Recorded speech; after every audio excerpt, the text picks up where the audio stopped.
بسم الله والصلاة والسلام على رسول الله.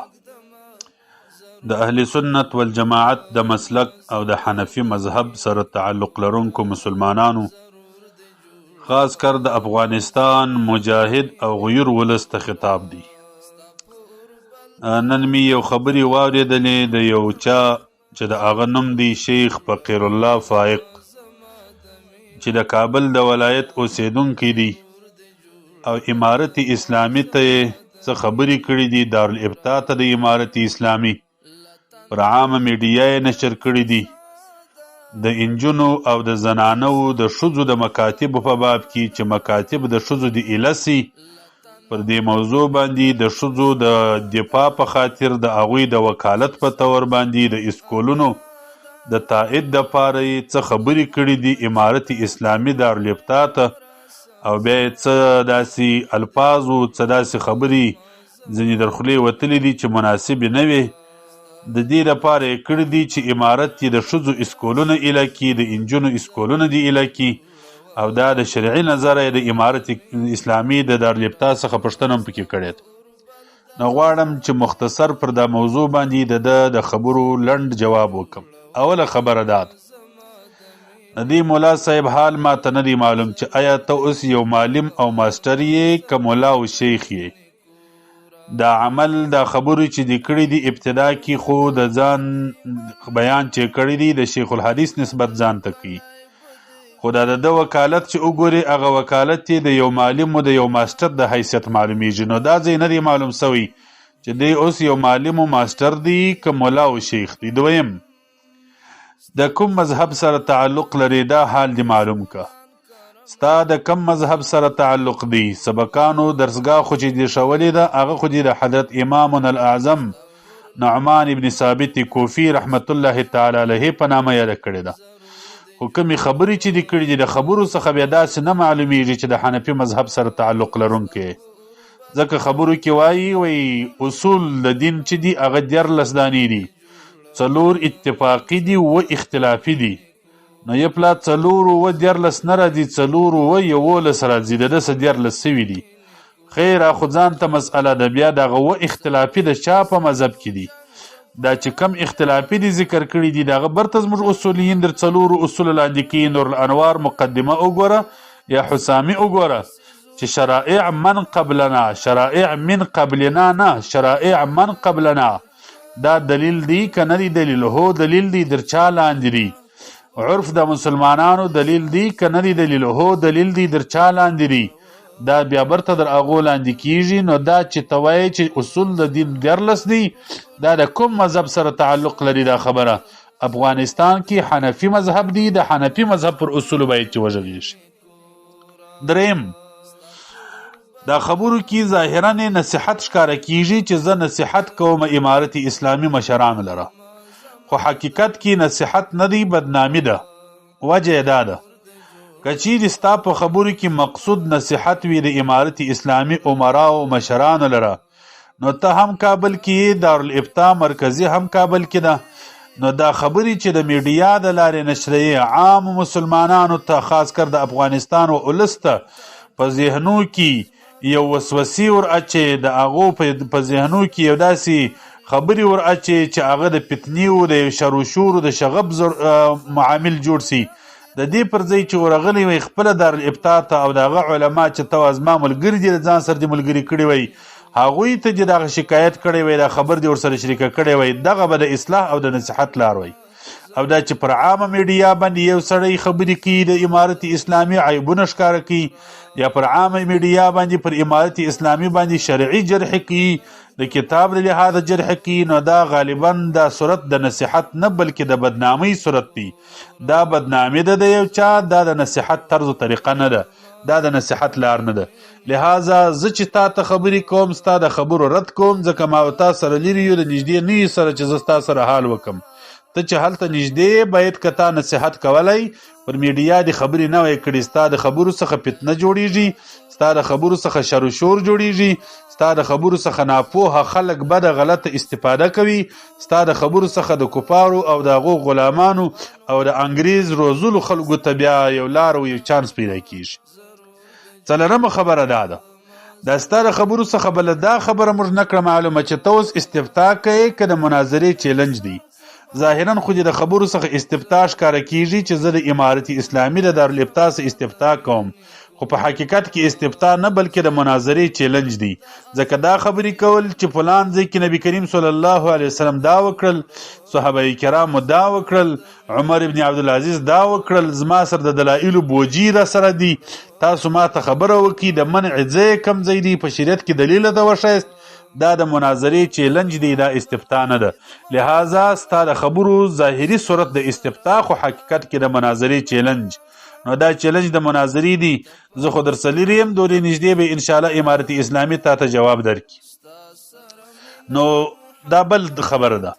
پنځمه خبره دا ده چې خبرو کې دي مکرر وارونه د نورې دنیا خبرې کړي دي. دا خبرې کوي چې د مصر جامع ازهر څخه به استفتاء وکړو، یا به د دارالعلوم دیوبند څخه استفتاء وکړو، یا به د پاکستان د کراچي او د پنجاب د علماو څخه استفتاء وکړو چې هغه په دې موضوع کې څه وایي.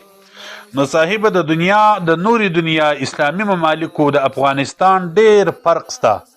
فرق یې ښکاره دی، بدهي دی، انکار ځینې کول دا ناپوهي ده چې د نورې دنیا او د افغانستان فرق سته. یبله د امارت اسلامي دپاره لوی خبره، لوی د فایدې وړ ځای دا دی چې هغه د خپل ملک خلک پر ځان باندې جوړ کړي. د نورو دنیا جوړېدلو ته ضرورت ډیر نسته چې ته وایې خلک مو په رسمیت نه پیژني، کفار مو وحشان بولي، کفار راپسې خاندي. نو کفار موږ په دې وحشان نه بولي چې تاسو ولې د ښځو مکاتب نه ایله کوئ، کفار مو په دې وحشان بولي چې تاسو ولې کفر نه مختاره کوئ. د کفارو دغه ارمانونه که موږ ورپوره کولی چې کفار دې مو وحشان نه بولي، نو دا 20 کاله مو باید چې شهیدان نه وی ورکړي، دا قربانۍ مو نه وی ورکړي. دا ډیر د ناپوه سړي د یو کشر الک خبرې دي چې سړی کوي، د مشرانو سره داسې خبرې کول پکار نه وي. نوره دنیا موږ ته مهمه نه ده، د افغانستان اولس موږ ته جوړول مهم دي. په افغانستان په اولس کې، په علماء کرامو کې، په 100 کې 95% علماء کرام د دې خبرې قائلین دي چې په افغانستان کې دي د ښځو مکاتب بند وي. په افغانستان کې 95% نه بلکې 100% کې مجاهدین د دې خبرې قائلین دي چې هغه غوښتونکي دي چې هغوی 20 کاله قربانۍ ورکړلې د دې لپاره چې په حشي او عریاني بند سي. نو موږ ته مهمه دا ده چې د خپل افغانستان د خپلو خلکو اتحاد او اتفاق، د دنیا د خلکو سره خوشحاله کېدل موږ ته مهم نه دي چې ملک مو خوابدي وي، نوره دنیا خوشحاله وي. نو د افغانستان او د نورو ممالکو فرق سته. په نورو ممالکو کې چې اسکولونه بند سي، د عام ملک مسلمانان چې دي هغه راغورځي، خوابدۍ کوي، جنجال کوي. خو په افغانستان کې چې ایله مسلمانان په دې باندې خوابدي کېږي، الا ماشاءالله یو څو د غرب تالی څټ مشوره او عام مسلمانان د دې شانو څخه بد وړي. نو لهذا د نورې دنیا او د افغانستان باید چې فرق وسي. بل کومې ادارې او مدارس چې ته یادوې چې جامع ازهر ده یا دیوبند ده یا فلان و فلان، نو که د هغو فتوا ته موږ ګورو چې د هغو څه فتوا ده په دې موضوع کې، نو باید چې جهاد مو په افغانستان کې کوي، په ابتدا کې مو هم د دې څه استفتاء کړی وی چې آیا موږ د امریکایانو سره جهاد وکړو که نه. نو د جامع ازهر فتوا پر نیټ باندې اوس هم پیدا کولی سي. د دې پته وګوره، دا به پر ایمیل باندې به دا ښکاره کړي چې فدایي حمله ناروا ده. د دیوبند په نامه چې کومه مدرسه ده چې حقیقت کې د امام صاحب د مذهب خدمت پکې روانو، خو نن سبا یې خدمت و نورو لارو ته ډیر دی، هغه کې وګوره، پر هغه باندې به پر ایمیل پر پته به ښکاره کړي چې فدایي حمله ناروا ده. پاکستان کې چې دارالعلوم کراچي یاده کړې ده، د تقي عثماني صاحب بیانونه وګوره چې فدایي حمله ناروا ده. دغه خلک چې ته یادوې دي خلکو د کومې ناروا مخ ته فتوا ورکړې ده چې ته اوس د اسکول په مقابله کې دې څه فتوا غواړې. په دلته په دغه اسلامي ممالکو کې، په د عامو اسلامي ممالکو کې علی الاعلان رنډۍ خانې نه دي خلاصي، د زنا او مراکز نه دي خلاص چې ټوله دنیا میډیا پر غږیږي. علی الاعلان پټې کار نه، شراب خانې نه دي خلاصي. آیا د هغو په خلاف باندې د دغه مدارسو فتوا راغلې ده چې دا ته یادې چې اوس یې ته د انجونو د مکاتبو په باب کې دې څخه فتوا غواړې؟ بله خبره دا ده موږ چې په افغانستان کې بوتان ماتول فتوا مو د چا څخه واخیستل؟ ته ولې د بل ملک فتواوې غواړې؟ اوله خبره خدا ده په افغانستان کې علما نسته که کتابونه نسته چې ته د نورې اسلامي ممالکو د علماو څه فتواوې راغواړې؟ دغه پیغور مو بس دی چې تاسو خپل ځانو ته د شیخوخت و د علم نسبتونه کوي او بیا د دومرې علومو د دې دومرې فقهاو د خدمت سره د کتابو سره بیا د استفتاوي د نورو ملکو څه کوي. در اوسه پورې دا استعداد په تاسو کې نه دی پیدا سوی چې تاسو خپل د ملک مسائل په خپل په علمي رڼا باندې حل کړي، بیا د نورو ممالکو سره استفتاوي کوي. که سړی فکر ولري د هغه لوی پیغور دی، دا پیغور مو بس دی. لہذا افغانستان د نورې دنیا څخه جلا دی. کمې مدارس چې ته یادوې د دغه مدارسو فتواوي چې دي هغه در یو چا در لاسو لاندې دي، هغه خپل په اختیار فتواوي نشي صادرولی. هغه چا څه پوښتنه وکړه چې خپل په اختیار باندې فتواوي صادرې کړي چې د بل در لاس لاندې د دې واګې نه خپلې واګې خپل په اختیار کې وي. امارت خپل علما لري. اوله خبره خو بیا بله دا درته کوم چې د امیر المؤمنین امر دی، بس د امیر المؤمنین امر خو اطاعت واجب دی. که دا اسکول د ښځو هم مباح وي خو چې دی اصلاح په دې کې وویني چې دا بندیول کې اصلاح وویني، خو د امر اطاعت واجب دی. د دې په مقابله کې خبره څنګه کوي؟ لہذا دا خبرې مو مناسبې خبرې نه دي. اوس اصلي خبرې ته بیا راځم. دا خبره چې اوس د ښځو مکاتب خلاصول روا دي د شریعت د نظره که ناروا، پر دې به زه ډېر مجلس نه کوم. په دې خاطر باندې چې که عمرا د امارت اسلامي دا ووایي چې دا د ایله وي، نو ما وویله که څوم د عمل مکروه وي خو چې دې ایله کې د دې په امر سره بس موږ ته حق د دې نشته چې بیا موږ جنجالونه ورسره کوو، دی به یو مصلحت پکې ویني.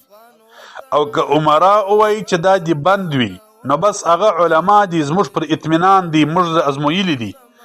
امیر المؤمنین ته هم وایي چې دا شیخ الحدیث دی، د زرهاو علماو بلکې د لکهاو علماو استاد دی، زموږ هم لله الحمد بالفعل استاد دی. موږ پر دې خپلو مشران ازمویلي دي د امارت اسلامي. لہذا دې ته ضرورت نسته چې موږ بیا پوښتنه ځینې کوو چې تاسو ولې داسې وکړله. بس هغه علماو ستره محکمه جوړه ده، امارت اسلامي دارالابتا مرکزي جوړه ده، مشران لله الحمد شیخ صاحب غوندې ویش مشران معلما لرو، په رأس کې امیر المؤمنین غوندې شیخ ویش شیخ لرو. نو بس د هغو پر خبره مو اتفاق دی. که هغو وویله چې ایله دي موږ به وایو چې صحیح ده، که هغو وویله چې نه دي ایله موږ به وایو چې بس صحیح دي بند دي. اوله خبره خدا ده، موږ د دې حق نه لرو چې پر دې باندې دلایل ووایو چې دې رسونه غواړي. خو بیا هم ستا د خبرې په خبر پرد کې یو خبره کومه چې ته وایې چې د دې لپاره څه دلیل شته چې تاسو مدارس بندې کړي دي، اسکولونه مو بند کړي دي، ته دلیل غواړې. نو زه چې اوس امارت اسلامي بند کړي دي د دې د اوس فرمان پر موافقت باندې ستا د خبرې جواب در کوم. که بیا دې ایله کړل مصلحت یې وګڼي، نو د مصلحت په خاطر باندې به بیا دا حکم پاتې، بیا به هغه خبرې ته ځو چې دې مصلحت ګڼلی دي، یو د خیر لاره یې ګڼلې ده. اوس چې امارت بندې کړي دي دا مدارس، شاید امارت په دې کې حکمت لري چې دا اسکولونه یې بند کړي دي، په دې کې به حکمت لري. شاید ایله به کې غالب ګمان دا دی چې ایله به کې په یو حکمت باندې په یو طریقه باندې یو خپل قانون به ورته جوړ کړي.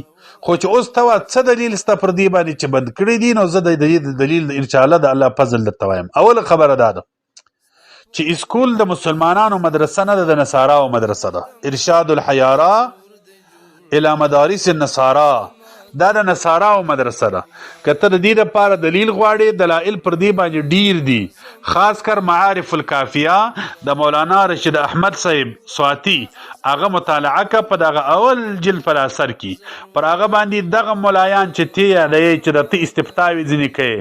مثلا د پېښور چې دی سندل باباجي په پېښور کې، په پاکستان کې په بلوچستان کې د چمن الحاج علامه عبدالغنی صاحب مرحوم، همدا رقم مولانا مغفور الله صاحب د حقانیه، همدا رقم شیخ مولانا محمد امین صاحب ادورگزی، همدا رقم مولانا شیر علی شاه صاحب مرحوم الله دې رحم پر وکړي، همدا رقم په منګور کې مولانا رحم الله صاحب، مولانا فضل الرحیم صاحب، سنداغي باباجي صاحب، د دې علماء کرامو تقریزونه هم پرسته.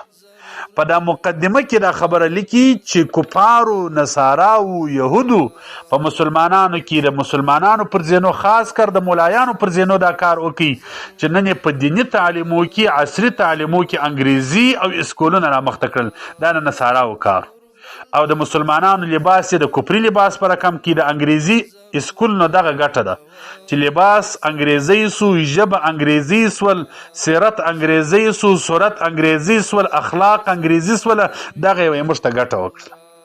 بیا د میکالي د لارډ میکالي کتاب څخه یو نقل کړی دی چې هغه دا ویل چې هغه وخت به موږ پر کامیابه کیږو پر مسلمانانو باندې چې موږ په دې کې داسې طبقه پیدا کو چې هغه ظاهرا سیرت او د ظاهرا صورت یې د مسلمانانو وي د هغو ملکو وي خو سیرت یې د انګریزانو وي. نو د دې لپاره اسکول جوړ کړي.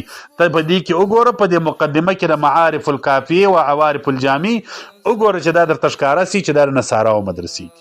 نو د اسکول د نصاراو مدرسه د نصاراو مدرسې کامیابه کول دا د مسلمانانو تګلاره نه ده. نو ګوره صحیح احادیث مبارکان پر دې باندې ستا چې تاسو زنانو ته خط مور زده کوئ، زنانوي بازارو ته مه پرېږدئ. دا ولې؟ ځکه د فتنې په خاطر باندې. ګوره زنانه د جماعت د لمانځه څخه بنده ده. ته چې کومې خبرې کوي چې رسول الله صلی الله علیه وسلم مبارک زنانه او تورتلی تعلیم ورځ یې ورکړی او جماعت ته د اختر عیدګاه ته نه ماته ته وویل په ابتدا کې ته خپل مذهب دې نه دی ښولی. ته د کم مذهب یې؟ چې ته د حنفي مذهب سره تعلق رښتیاګو لرې. نو زموږ احناف علما قاطبتا دا خبره لیکي چې زنانوي دي جماعت ته نه راوځي. متأخرین ټولو پر دې باندې خبرې کړي دي، متقدمین هم ټولو پر دا باندې لیکنه کړې ده چې د صحابه کرامو دور او زموږ دور جلا دی. زنانوي د جماعت د لمانځه څخه بندې دي، د عیدګاه لمانځه ته دې نه راځي، د جمعې لمانځه ته دې نه راځي. د علامه کاساني رحمه الله بدائع الصنائع وګوره چې هغه څه درته وایي، یا د علامة الدنیا علامه شامي رحمه الله رد المحتار وګوره.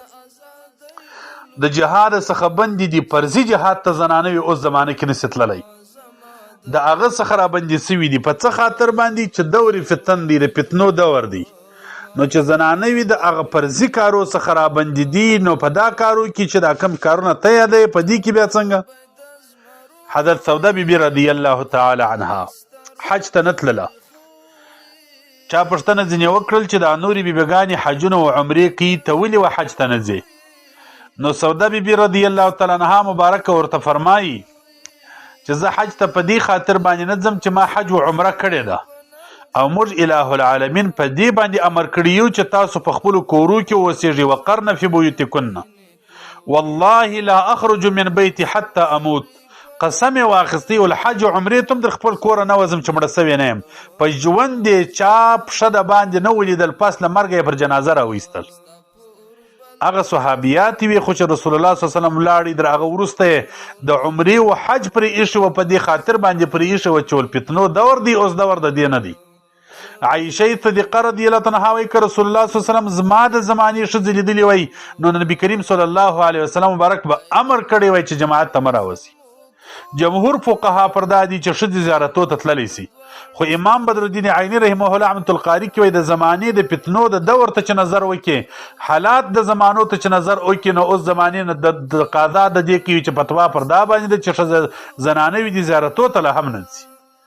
نو چې هغه سي امور سوي دي د مستحباتو د واجباتو د فرضیاتو زنانه وي بندي سوي دي. ولي؟ ځکه د فتنې د خوف په خاطر. مولا علی قاري رحمه الله وایي د هغه زمانې زنانه وي زموږ د زمانو د زنانو سره به نه موافق کوي، د هغو د دې زمانو فرق شته. زه مختصر پر دې باندې یو څو دلایل درته وایم.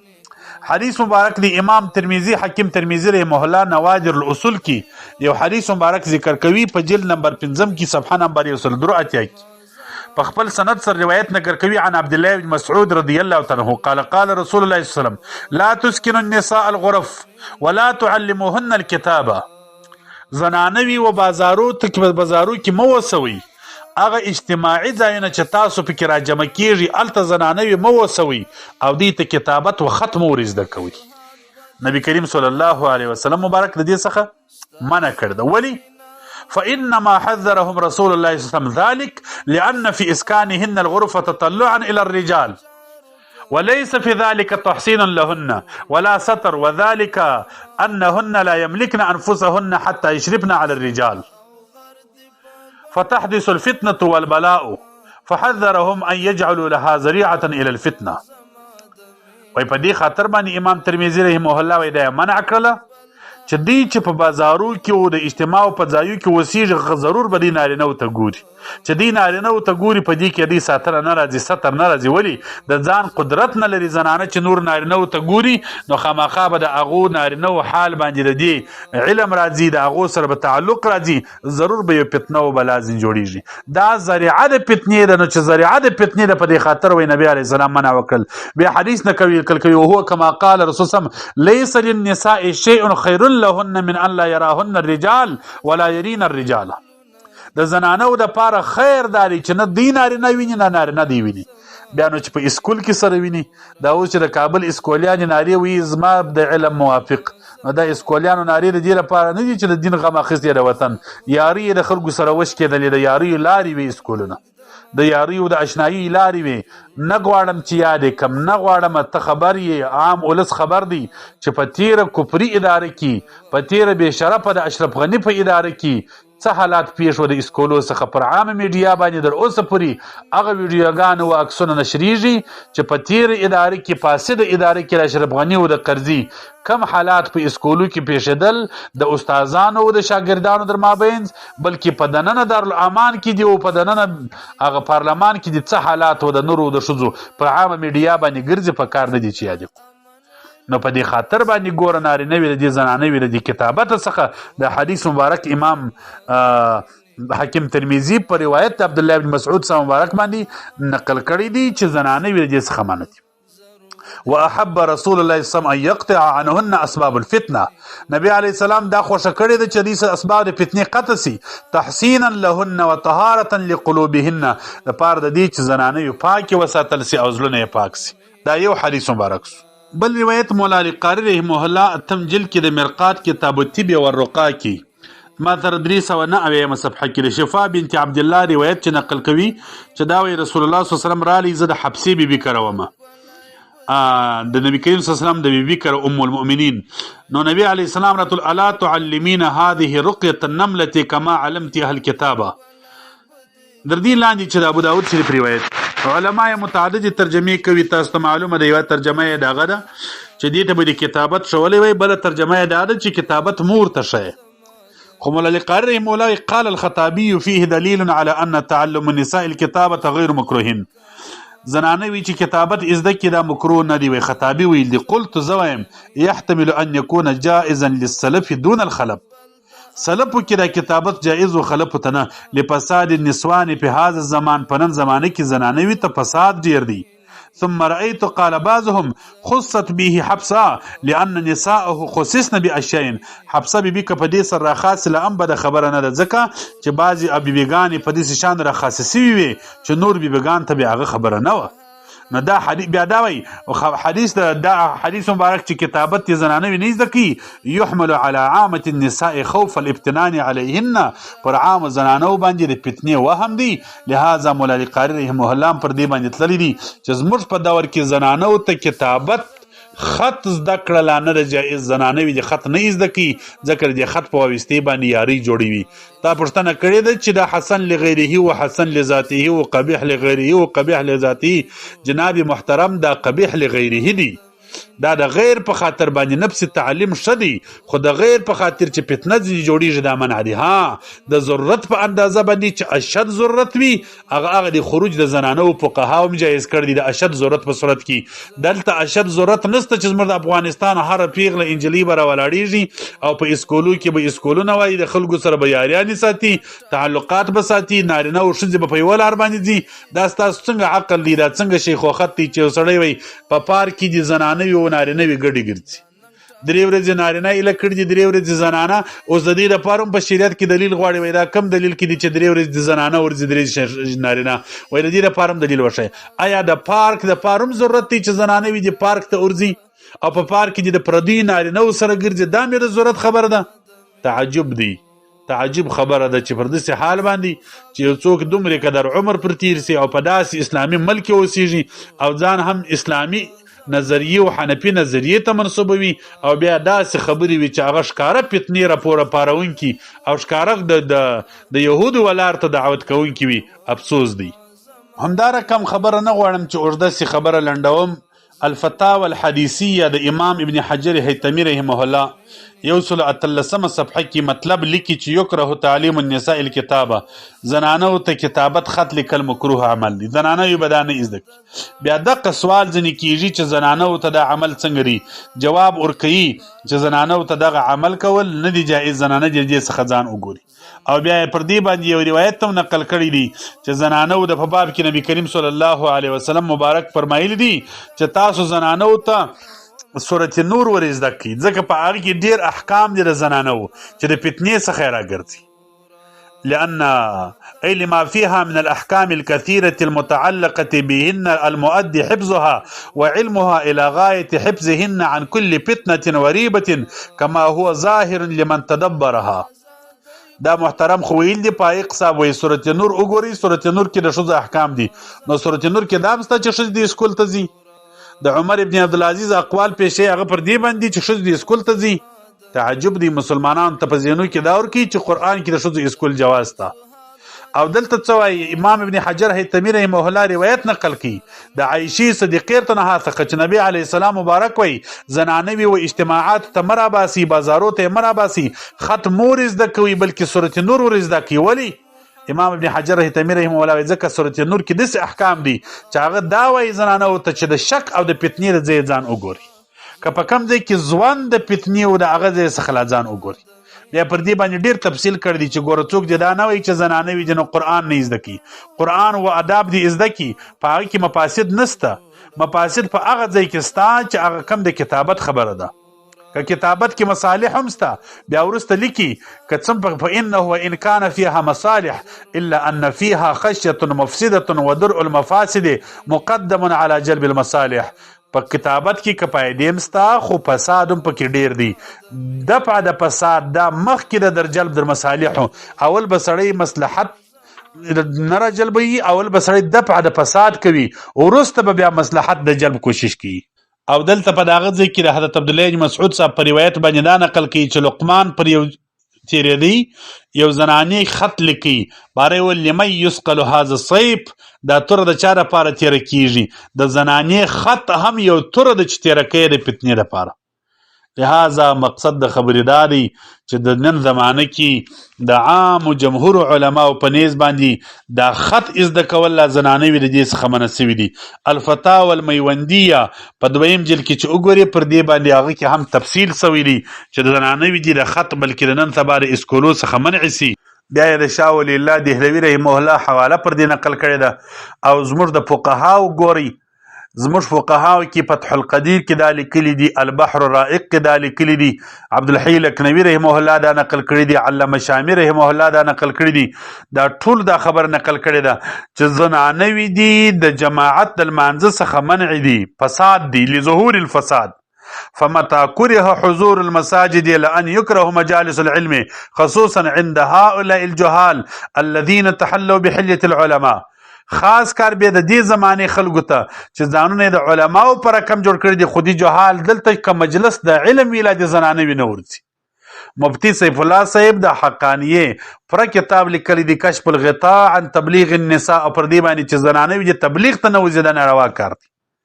فتاوا میوندی کی 161 صفحه کې لیکي فیا حسرتا على حال جماعة التبلیغ وحال المراکز الرسمیه سکولنا وحال هؤلاء الجهال الذين تحلوا بحلية العلماء كيف لا يبالون بعبارات الفقهاء والعلماء النصحاء.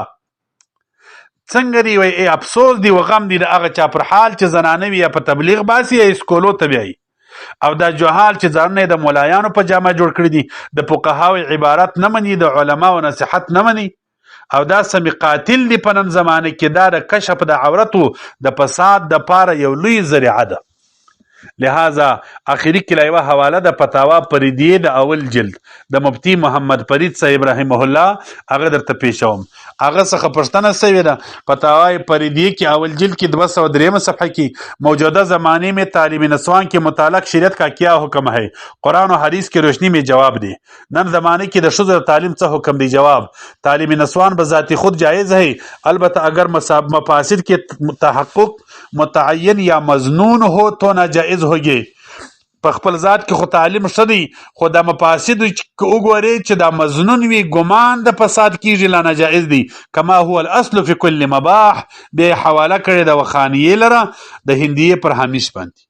بیا لیکي لڑکیوں کے لیے اسکول و کالج میں تعلیم ممنوعات و مفاسد کے لزوم کی وجہ سے ممنوع ہے. انجونو ته په نن زمانه کې اسکول و کالج د دې وجې څخه چې د تعلیم د ممنوعات او د مفاسدو په خاطر باندې د انجونو اسکول و کالج دی وای دا منع دی.